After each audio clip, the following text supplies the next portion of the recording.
Don't know how it happened. Time felt everlasting. You don't even know me. Stop acting like you know me. All these cameras flashing, they keep up with our action. I don't really know what to do without you. Oh, yeah, it was unexpected. Just accept it. Playing with her heart. Now she wear on her necklace. It's the same thing. Go ahead, kid. It's all yours. All right, well, hello and welcome back to the Open Mic Show. Today, I'm very excited to have Chris Therien on with me. Chris, thank you so much for taking the time out of your schedule for doing this. Mike, pleasure being on with you, buddy. I know we're trying to do this for a little while now, and I'm glad we finally made it happen. Yeah, no, I'm ecstatic. And for those who don't know, you played 12 seasons in the NHL. You're an Olympian, a hockey analyst, the voice of Ice Wars, a father, and most recently, a best-selling author. As I like, I don't know about best-selling, but you can just say author's fine. I think anybody that writes a book calls themselves a best-selling author. It's probably pretty funny, but yeah, that book came out last year, and something I'm pretty proud of, and I'm sure we'll talk about it. But beyond hockey, what I'm doing in my life now. So yeah, it's pretty cool, and it's certainly something I didn't think I'd ever do. But writing a book, you can add that to my list of things that I was able to do in life. yes, and I know I've gotten to know you over the last couple of years. And for those who don't know you, what does this book entail of? What is it about? It's called Road to Redemption. Yeah. And in my life, I mean, as I said, very openly and publicly, I had a battle with alcohol towards the end of my career in 2000, especially probably 2004 to like 2006, and that was when the height of it. But as I think the book is a lot about my journey here. I played a lot of games in Philadelphia, spent a lot of time broadcasting here as well. So I think a lot of it is that great journey, but also, coming out the other side of addiction. And, now with over, 12 years of sobriety from alcohol, I want to spend my message and getting that message out to people that are struggling now and understand that there is hope, and that you don't have to feel like, the worst version of yourself every single day. There is a way out. There's a path forward where you can be happy again and live alcohol and drug free. We also deal. And after that, I opened. I have about 3 centers in the city now. 2 of them for addiction right now. One with mental health, which has also become a prevalent part of society today and after the pandemic. So we're doing a lot of outreach and doing a lot of good things, trying to help people, especially in the Delaware Valley, in the Philadelphia community, in South Jersey. That's my niche. That was my home base when I played, and that model doesn't change at all for what it looks like now, getting people help in the addiction and mental health space. No, that's tremendous. And I was going to say the timing of it was really critical too, because during COVID, like you said, during the pandemic, there was a lot of mental health stuff going on. And I just think the timing of it was just perfect. So yeah, they're going to go through lasting, parts of the pandemic from, youth mental health, shutdowns, isolation. There's a lot of stuff that comes along with it that even someone like myself may not have known at the time. But, now it's become pretty prevalent when you see kids now and behaviors over the last 2 or 3 years.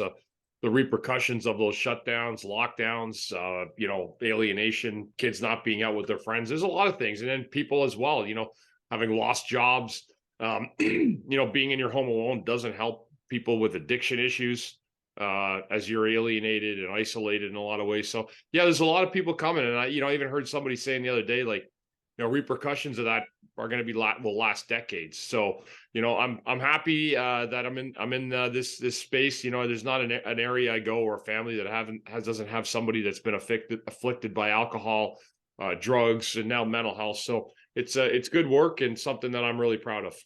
Yeah, and one repercussion that people don't really talk about is the repercussions of lockouts. I just wanted to know your opinion on this. I don't know if this had, there was the cherry on top of your addiction or just your story, but I know for other people, it might have started their story. Do you think lockouts are bad for mental health in general? Because I know when we had that COVID sports shutdown, I mean, me personally, I didn't know what to do with myself for 6 months. Yeah, I think a lot of us remember that first month and a half where we're like, there was like a soccer game on that they were playing somewhere and everybody was watching like some game in the Czech Republic, right? But there was nobody in the stands and everybody kind of was like, what the hell's going on here? But yeah, I mean, there is. I mean, if you, no, I mean, there's studies that are done on isolation and people put aside. I mean, they do it in with war criminals in jails. They isolate them and try to derange them, right? So I mean, it's no different. But when you look at bigger cities, may not have been us as much in like houses and living in maybe residential neighborhood where you're surrounded by family and friends. But there's people in big cities that were literally locked inside their apartments for a long period of time. And yes, the stuff that I hear now about how people's addictions or mental health has gone on the rise since the pandemic. There's no doubt about it. I mean, there's no skating out of that. Nobody can tell you, a doctor or a shrink. And I'm not a certified doctor, but I mean, from what I've seen pre-2020, when I was still doing a lot of work helping people just on my own while I'm still doing hockey, compared to where I'm at now, it's a whole different model. And I mean, a lot of people are struggling with a lot of different things. It doesn't have to be those things. It could be the slightest thing that set them off of their regular course, and kind of, shifted the first couple of years. I mean, things are normal now again, but it doesn't take a lot to make a human being kind of turn in different ways. And I think that there's going to be lasting ramifications, from what people went through during that time. And I know a big reason to why, your road to redemption and recovery was obviously your kids. Because when I hear the word isolation, I think of your daughters. I got the pleasure of, announcing them, Lenape District Television. I got to play-by-play announce them. So that's why this podcast in particular is very cool for me, because from going from high school, just a little kid wanted to broadcast in general, to now fast forward a couple of years later, now here we are doing this podcast. That's pretty cool. I always like, and that's why I'm doing it. I probably get 150 requests to podcasts, and most of them I can't do. Not that I don't want. I would do every one of them if I could find time. But you know what? I will say, Mike, your persistence paid off, my friend. Every time I saw you, finally got me in, and you know what? It's good stuff. And and again, it's me. I like to support young broadcasters or people that are involved in sports, because you guys are really the future and carrying the mantle and the torch into the future. And believe me, start at Lenape TV. There's a lot of people I've come across in my broadcasting career that started exactly where that place was, and they ended up becoming some of the biggest and best people out there in the whole broadcast industry. So you're doing a good job. And yeah, my daughters were basketball players. I always tell that story, where that's also very much part of my story. Was watching those kids, my kids flourish. My son now is 16. He's probably bigger than I am now. But my daughters were really an inspiration to me through my early, getting sober and realizing the things that mattered the most were my kids. Nothing else mattered more to me than my 4 kids. And so watching them flourish and not having to deal with the addiction part from my end has made me a proud person, not to mention a proud father, but I was able to. I always tell my story that, I said when my daughters, I realized Isabella, my oldest, was so good at basketball, and her sisters were too. And I remember thinking about like the pains of addiction and things that I'd seen in my life. And I don't know, maybe you're too young to know this, but there's a great movie from the 80s called Hoosiers. And there was a scene in it. I don't know if you watched it. If you haven't watched it, watch it. Gene Hackman's the star of it, Dennis Hopper. And Dennis Hopper's an alcoholic, and his son's on the team. And I remember he comes in the gym drunk, in this really a very lasting scene, like part to a movie for me. And I always say that, like, that was never, I was never going to allow that to happen to me, where the guy came in and embarrassed his kid, and it never did. And from that point on, my kids were able to flourish, and they're single digits as kids, and then into their teens, because I stopped, and I was able to get out of my own issues with addiction. So that's been the best part, is watching them have a great life, great high school and college careers as basketball players, but more importantly, they're great people, and that's what I'm most proud of. Yeah, and how different is that for you being on the sidelines? Because I know for me, I just started coaching baseball, and it's got to be different when it's your own kids, but I feel like I have 14 kids of my own, and just being on the sidelines is so much different than actually being in the game. Like, what's kind of different nerves, emotions, like what goes through your mind just sitting on the sidelines being like, that's my boy or that's my girl? Yeah, well, I've done it in different layers. I did it with the Flyers as a broadcaster there for 14 years, both radio and TV. It's funny, and I've had the look of being, seeing both sides of it. When you're a broadcaster, you're doing it because it's a job, and, there's a personal relationship sometimes with those players, but really you're calling it for the fans and the audience, and I mean, there's when you're out there and you're watching a guy play pro hockey with someone else's kid, and, you're there bringing that national coverage to wherever they're watching for the fans. But when I watch my own kids, I mean, there's always a sense that, of complete pride, I mean, and luckily for me, I always tell people, and I say this humbly, but, I mean, we go to the gyms at Cherokee. I mean, I had 3 daughters that were pretty much the best players at every age group they played at as basketball players. So when I go in the gym, they got the ball pretty much all the time, and were the scores. So I was proud of that. But what I do see as a parent, and I think any parent would say it, I want all my kids to be better than me, and I already believe they are. So I've got that part of it wrapped up. Like I want my son, he's my only son, and he's massive, and he doesn't play hockey anymore. He plays football. And he's a kid now, it's like 6'5", 260, and he just turned 16. So that for me, you want to play football, go right on ahead and do it. There's not a lot of, it's 15, 16, a 6'5", 260 kid playing hockey. You don't see a lot of that anymore. So that's a measurable in football, but I want him to be better than me at everything he does. And I think that's what any parent will tell you. You'll figure it out someday too. But when you have your own kid, you take a look at your past, your present, your future, and you want those kids to be better at you in everything they do. And that's just being a parent. But that's probably the only thing, Mike, I guess, competitively in life as a parent. There's nothing you want to see more in the world than your kids succeed and be better than you. And I think that's a regular course of action. And you had the pleasure of coaching him, if I'm not mistaken, for 4 seasons. And so I did. How different is that? Not take away from it, that's your son, obviously, but just coaching hockey in general, from coaching, broadcasting, playing, what are the kind of challenges from all 3 that you don't really think of? So from coaching, it was really, coaching hockey was odd for me in a lot of ways because, I knew the game. The problem with hockey, and I said this in my book, most of the parents aren't smart enough to understand what's going on. And I don't care if they even said, "Oh, did you call me not smart?" No, you're not. Like, you have no idea what you're talking about. And, I went through the gauntlet, from a kid up, and, my story was very strange. Like it's almost, you can't sell my story now to a modern parent because they don't believe it. But like at 14 years old, I got cut from 2 teams and I quit hockey for a year to ski at 14. Like I did not put a pair of skates on. And I'll tell people, I'm like, "No, you didn't." I'm like, "Yeah, all right, well, I didn't then." You think that helped at all with skating as far as that? I don't know if it helped at all, but I had always played like 2 or 3 sports when I was a kid. Like I tried everything. And my dad wouldn't let me play summer hockey. Like I wasn't allowed to put skates on. Like he's like, "You're going to play something else." And I'm a huge believer in that. Like you can't, if you play hockey from September to April, you can absolutely take those next 4 months off and your kid won't lose anything. But try telling a parent that now, they're completely out of their mind. I don't know if it's because I actually have a theory on it, why the hockey parent is a lunatic. I think it's because they spend so much money, and I think they feel like they have an entitlement to the ice. It's almost a crazy financial part of it. But I mean, it's, you can go pretty much anywhere. Like look through any minor hockey organization, especially in Canada. I mean, there's coaches now making thousands and thousands of dollars full-time job to coach like Greater Toronto minor hockey area kids. There's no guarantee any of them are going to make it because the parents think that the kids will make it when they're 10 years old, and they have no idea that there's actually a whole gap in between there, that a lot's going to change and a lot of things that they can't account for. So no, I love that kids play. I think it's good that they want to go up, but I just want to make sure kids, when they play a sport, play it for the right reason, not because your daddy didn't make it and he's trying to get you to play and catch up on the past. And I do see that. I'll tell the parent that, like, right to their face. My coach, like, did you miss something in life that you're trying to project on your kid? And that's the part that I hate the most.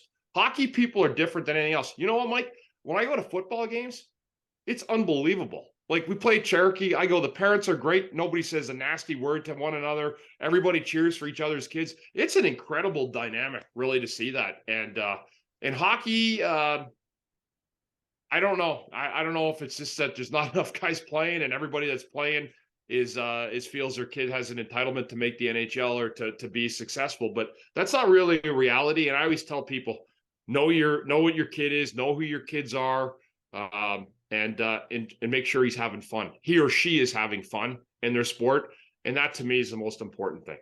I like that investment theory. I also think it could be because there's so many boards, and they're like, it's almost like they have their own game going on and the parents aren't included. Whereas like baseball or basketball, you can be right on the floor, right on the field. You almost feel like you're a part of it. Whereas hockey, you're like not as much a part. I don't know. That's just my theory. It's just, hockey's just, I've never seen in many ways, like, I don't, there's an entitlement for sure. But it's creepy almost. It's almost like cultish in a way, like the hockey side. Just very, very bizarre in ways that, and I guess my dad went through it too, and my parents when I was a kid, and I heard the same stories, like nothing's changed in 40 years. Cuckoo then is cuckoo now. And not much is has been swept across under the carpet. Everything's still the same. Parents want their kids to do well. They want them to have success. But I always tell them, be as honest as you can, and you'll get better results out of it. Make sure your kid's having fun. That's the most important thing. No one cares about that anymore. Yeah, no, you're right. It's You know? something that's gone lost. You've got to see a lot of different sports. Your son's playing football. He played hockey. You've seen basketball. You've played hockey. I just wanted to know, what do you think the hardest thing in sports is? Because everyone always says, as a baseball player and as coaching baseball, I'm biased, is hitting a You just baseball. said it. You just Right. said it. But It's I gonna think be you guys are nuts, skating around, getting in fights, stopping and going. I think the skating, I've never done that. So I got a biased opinion. That to me is harder than, I'd rather hit a baseball. That's just me. the thing with fighting. I'll tell you, like with fighting in the league, and this is the truth. 8.5 out of every 10 guys really don't want to fight. That's probably the truth. The other 1.5 were either trained fighters. They grew up in an environment where that was the norm. And I'm telling you, like, there's Western Canadian guys with ice wars, as we said, like there's an entire culture around fighting. And I think what was wanted to fight. yeah, and then and then you got to mix it into play. But there's guys that was once very much part of the culture, is the hockey enforcer, and it was like a stage fight. But that was part of the game, to keep it honest, and players police themselves. And I was not a fighter by nature. That happened once in a blue moon. That kind of gives you a character check a little bit, just to let you know that, well, if you were in a foxhole and you got called out, at least you answered the bell, so you know that you're not going to go through the rest of your life wondering if you ever had to do it. It did it. It's just that I play with guys like that. Some of the toughest men that you would have ever probably known, like Craig Berube. Dave Brown was my roommate my first year. I mean, legendary tough guys. But again, I just I think the thing I appreciated in our era was you had to earn a lot to get there. You had to compete really hard on a nightly basis. And I appreciated most every player I played with, holding me accountable and being a good teammate that they were. Philadelphia always had good hardworking teams, and I was always proud to be a part of that legacy of this organization. Once again, we got Chris Therien joining the open mic show, and obviously broadcasting is something I want to do with my future. It's something that you've done in your career. You said on Snow the Goalie, the podcast, you said, I'm not going to do this broadcasting thing unless I'm allowed to be who I am. And I think that's such a big statement I wanted to key in on, because like, it's the truth. And you as a player, I feel like the players in general get the luxury of almost having that. Like, okay, like you watch John Kruk, right? Or you watch Charles Barkley. They don't really need the job.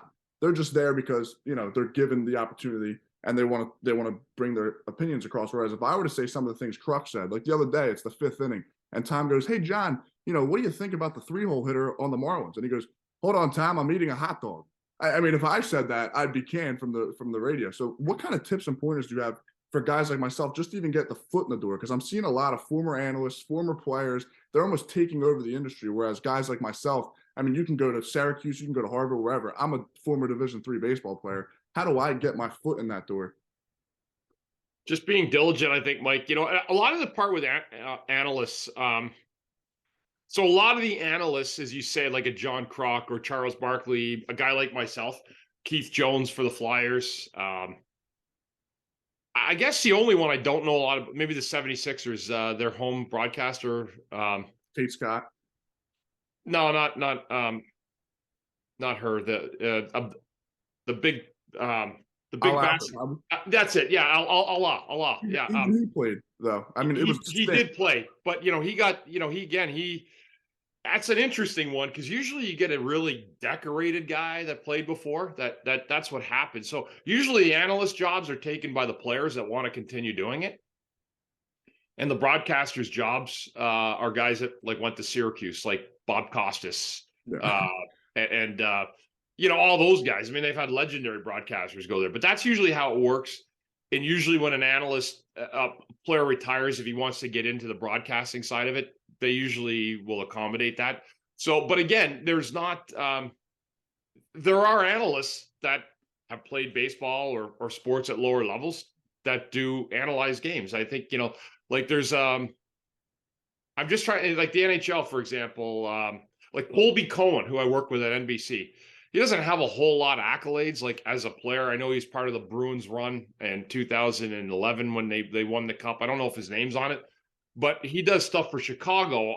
But I'm just saying, like, so he didn't have a decorated NHL career, but he's an analyst for Chicago. Same with Billy Jaffe, who's another guy. I'm just trying to think of guys off the top of my head that really didn't play in the league, but actually represent teams and analyze and break down from that role. So I think a lot of it's just staying with it, is really being diligent. Keep asking questions, and a lot of it probably is being in the right place at the right time. But never, I always tell young broadcasters, and there's a lot of kids that want to do it. Just be true to yourself. Never I think there's one of the things I've been hard on. I think over the couple of years with the Flyers was I always felt like, that there's been gaslighting, even going back a couple of years ago, about the quality of the team.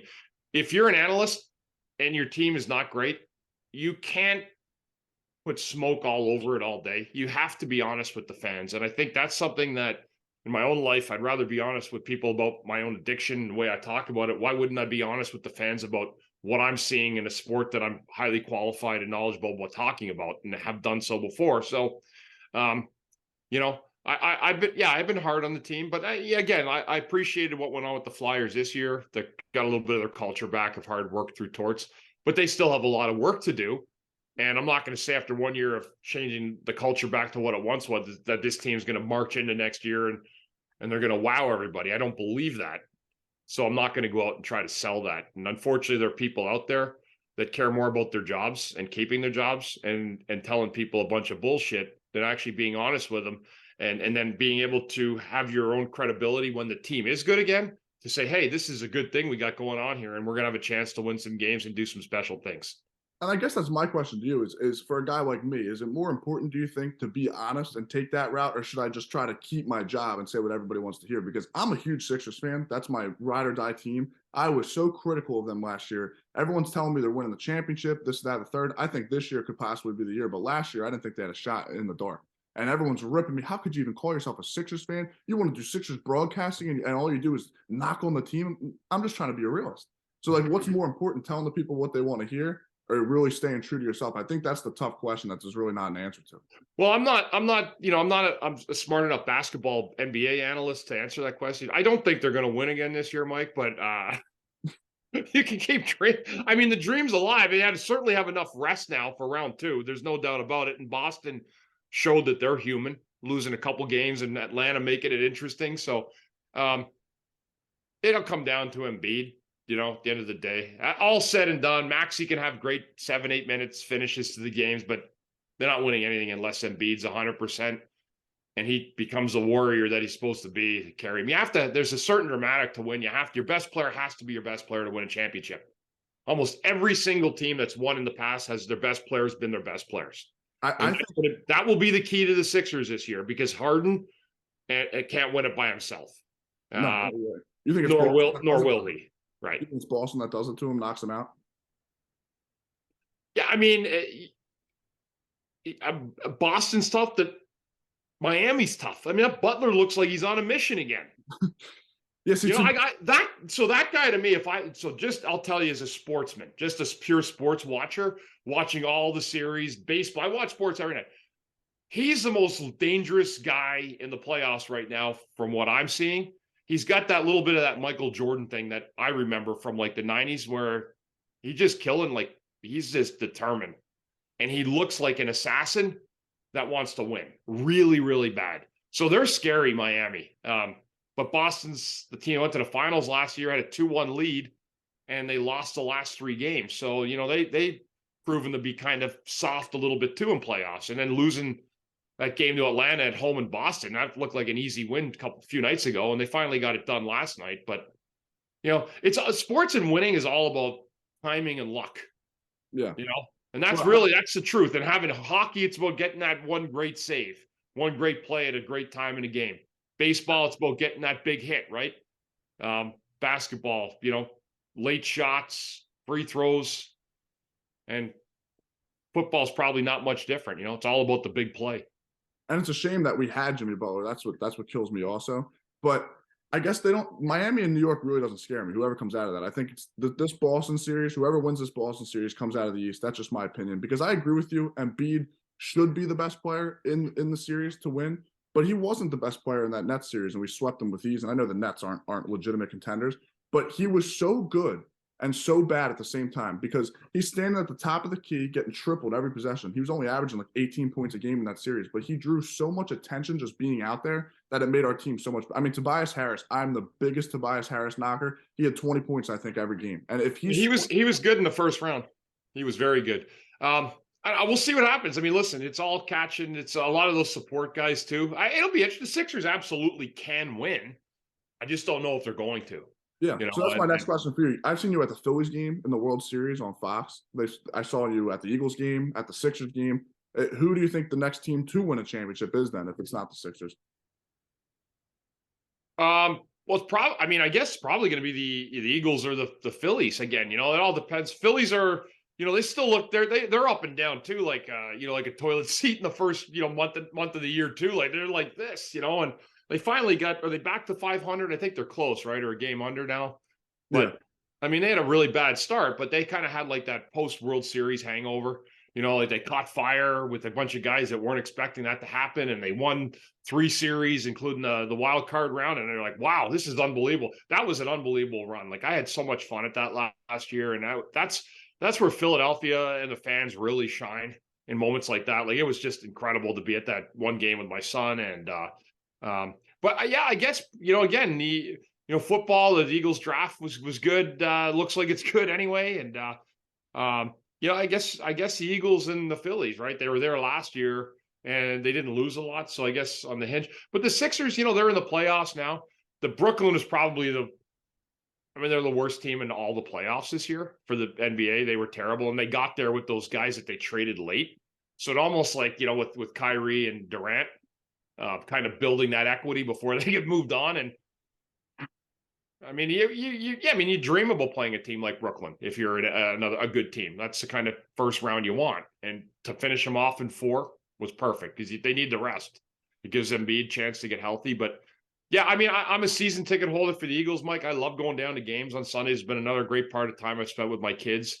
Over the years when I was able to go down and I love it. But I love Philly sports, and that's one thing with me is I do consider myself kind of an everyday Philly person now, in a lot of ways. And I'm very, very proud. I look back at my journey and people always say, like, what's the coolest thing with being, I said, getting drafted. I said, there was like 21 teams drafting, the year that I got, picked by the Flyers. And, if I got picked anywhere else, we're not having this conversation right now because I never would have gotten a chance to meet you.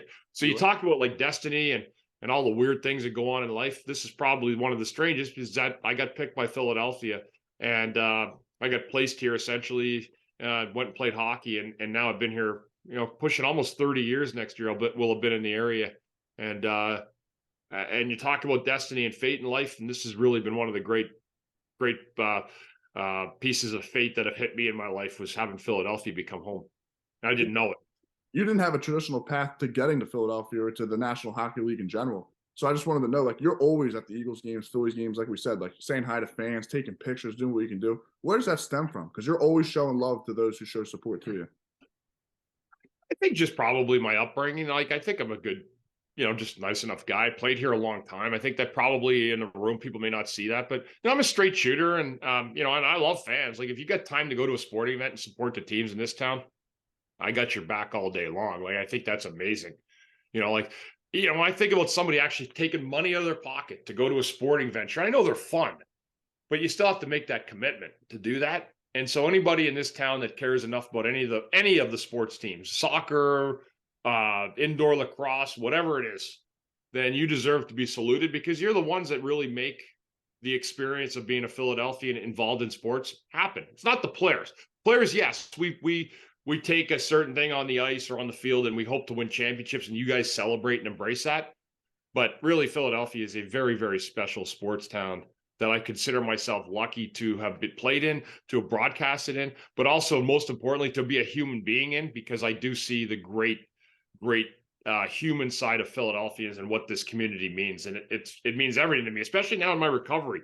When I came out, when, hockey kind of ended on me in 2020, it's not totally over. I still do a lot of stuff. You said with Snow the goalie and whatnot, but I had to embark on a different journey and kind of recreate myself in a lot of ways. And I thank God that it was Philadelphia that I had to do that in, because I didn't know what I was embarking on, and a lot of people in the city said, "Hey, you know what? We got you."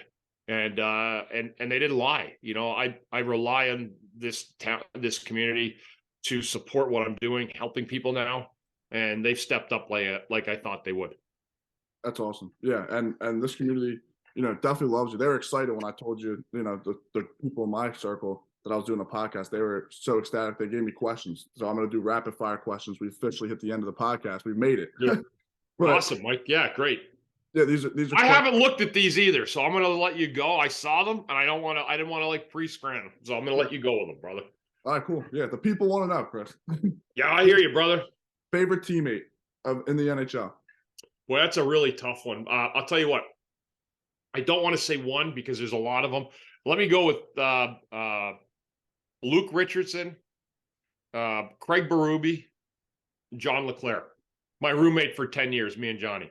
Yes, we had a party or two in our day. And that leads to the next question. Favorite memory as a Flyer?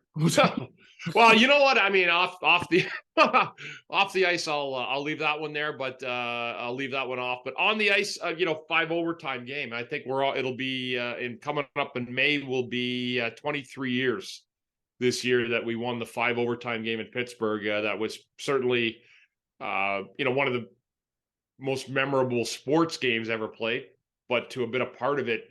And I think to have played like the 5th or 6th most minutes in that entire game, 51 minutes that night, is a memory I'll never forget. And we won the series. It was pretty rough. I mean, we were out of food, we were out of pizza, we were out of IVs, we had water. And I remember in the last overtime period, the 5th overtime period, like I was literally taking 10-second shifts. It was the puck went in, we changed. Get out of the zone, get the puck out, we get a change. And I remember looking at Wayne Cashman, who's the assistant coach. And I said, dude, my legs are going to buckle. And I meant that. Like, I thought they were going to buckle because it was just too much, too long, not enough replenishing. And it was unbelievable. And we scored right after that. 5 seconds later, we scored when I said that. And I happened to be the first guy to jump on the ice and hug Keith Primo. And the rest is history. Great game. Actually worked after that goal. Yeah, I remember pulling into the airport. I think it was like 7 a.m. in Philly. We got to our cars and it was daylight and it was a beautiful spring morning. And I remember turning on sports talk because we hadn't heard anything. It was late. Game ended at 2:38 in the morning. And I mean, I'd never seen a city so buzzed. It was unbelievable how many people were just talking about the game. And it was unreal. Like, I mean, it was one of the great sports talk stuff in the morning. Like, people like, I didn't go to bed. I'm still drunk. And I'm like, holy Jesus, like what a night that must have been. And I think it was a Wednesday night. And like people kind of like started their weekend then. It was one of the wildest fucking nights I'd ever seen in my life, Mike. And I'm telling you, it was amazing to have been a part of it. It was really cool. Really, really cool. Especially that it was Pittsburgh. Definitely added some buzz. In Pittsburgh, yeah. If you were Danny Briere, you were given the keys, what's your first move? Well, he's got to do some cleaning first. I spoke to Danny last week at a good talk, just about we're friends. He was here as a player when I was a broadcaster, and you got to shed some cap, and you got to dump some bodies before you even worry about anybody coming in here. You need to, as Tortorella said, subtract. Yeah, that's it. There's nothing else you can do besides that. Yeah. And last question, if you were ever offered to return to radio, would you take the job? Yeah, I guess so. Yeah, I mean, if it has to make sense on a lot of levels. The one thing I say to that and why I'm hesitant to say immediately yes is because of the work I'm doing is so meaningful and there's so many people that need help. And I feel like I've come such a long way in 2 or 3 years doing this. That in my own way, as the person, the addict I was, I become addicted to this work. So to go and do 82 games again, I'd have to think about that. It would have to make a lot of sense. If there's an angle to do just more, I think, Mike, what I'm saying is I'm beyond the point in my life of just calling a radio game. There has to be more meaning to it behind that, and what that is. You could put a blindfold on me, and I could go call a radio game right now in my sleep. It's that easy. So there has to be more meaning behind it, whether it's doing something else with the team, if that would be part of it. But, I I love this organization, and I'll tell people this, and I love the vision that Ed Snyder had of building this for the fans. He loved his fans. And so part of me when I talk about it is about me carrying that torch, because I know he wants someone to do that. And I just think that I've seen too much goodwill, too much greatness with this organization, that it would be really hard for me to not do something to help it. That's why it was painful sometimes to call it what it was in the last few years. I hope we turn a corner sooner than later. Danny does have a tough job to do. But when that day comes, I look forward to, again, hopefully having good playoff runs. And as I always say, riding on the back of a fire truck down Broad Street is what everybody's goal is for a player. And hopefully someday I can be part of that. Yeah, I've always admired hockey announcing in general. I think personally it's the toughest sport to announce. I've had the chance to announce hockey, soccer, baseball, basketball. As far as play-by-play goes, hockey is for sure the toughest to announce. There's just so much going on back and forth. I admire Jim Jackson. I think he does a heck of a job. I worked with Jim Jackson and Tim Saunders, and they used to say it was all about the numbers on the jersey and being able to see that from a broadcaster standpoint. Well, Chris, thank you so much for taking the time out and joining the Open Mic Show. I got to pay the bills. This episode is brought to you in part by Joe's Pizzeria and Bistro. We drop bombs, Bombers Baseball in Medford. Go to JerseyStateBombers.com. And often enough, Marine Detailing, boat company. Love it. Yeah. And I love Joe's Pizza. Yeah. In Marlton. So I will be in there. I'll be in there for my slice at some point from you, Mike. Yeah. You know what? And we'll be celebrating a Sixers finals run. I'm telling you right now. I'm scared, though. When the Eagles lost the Super Bowl, I said it's going to be the trifecta. You're going to have the Eagles, the Phillies, and the Sixers all losing the I think the Sixers go to the finals. I do. I can't say they're going to win it. I don't know their opponent, but they're going, Chris. Believe it. All right, Mike. Well, I mean, I'm going to be honest with you. I'm just being, again, from my little basketball knowledge, I'm saying to you, I don't think so, but I will tell you one thing. I sure hope so. Yeah. That's one thing. That's one thing I have. I mean, I hope they move on. I hope for you they win. Like, I would love to see the Sixers win. And yeah, I'm not a bandwagoner with the Sixers. I'm hoping for guys like you that care that much. But I went to a game last series. I'll say it anyway. Go Sixers. Beat Boston. Let's go. I love it.